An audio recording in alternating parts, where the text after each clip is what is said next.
So এখন আমরা যেটা করব, দুইটি সমান ভেক্টরের লব্ধির জন্য তাদের মধ্যবর্তী কোণটা কেমন হবে সেই ব্যাপারটা আমরা এখন দেখব। দেখো পি এবং কিউ দুইটা ভেক্টরের কথা বললাম, এদের লব্ধি হচ্ছে আর এবং তাদের মধ্যবর্তী কোণ কত হচ্ছে আলফা।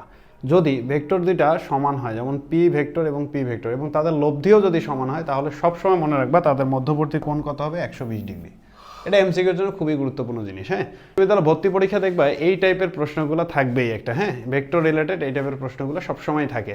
সো তোমরা চাইলে এভাবে মনে রাখতে পারো। দেখো পি এবং পি ভেক্টর দুইটা ভেক্টরের লব্ধি যদি পি হয়, তাদের মধ্যবর্তী কোণ কত হবে সবসময় 120 ডিগ্রি। এবং দেখো দুইটা ভেক্টর যদি সমান হয়, অর্থাৎ পি এবং কিউ ভেক্টরটা উভয় যদি পি এবং পি ভেক্টর হয় এবং তাদের যে লব্ধি কোনো একটা ভেক্টরের √2 গুণ যদি হয়, তাহলে তাদের মধ্যবর্তী কোণ হবে কত, অলওয়েজ 90 ডিগ্রি। ক্লিয়ার কথাটা ভাইয়া? এরপরে দেখো দুইটা ভেক্টর নিলাম এবং সেই দুইটা ভেক্টরের লব্ধি কোনো একটা ভেক্টরের √3 গুণ যদি হয়, তাহলে তাদের মধ্যবর্তী কোণ কত হবে 60 ডিগ্রি। তো চাইলে তুমি সহজেই দেখো এইভাবে যে কোনো ভেক্টরের ক্ষেত্রে অ্যাপ্লাই করে তাদের মধ্যবর্তী কোণটা বের করতে পারো।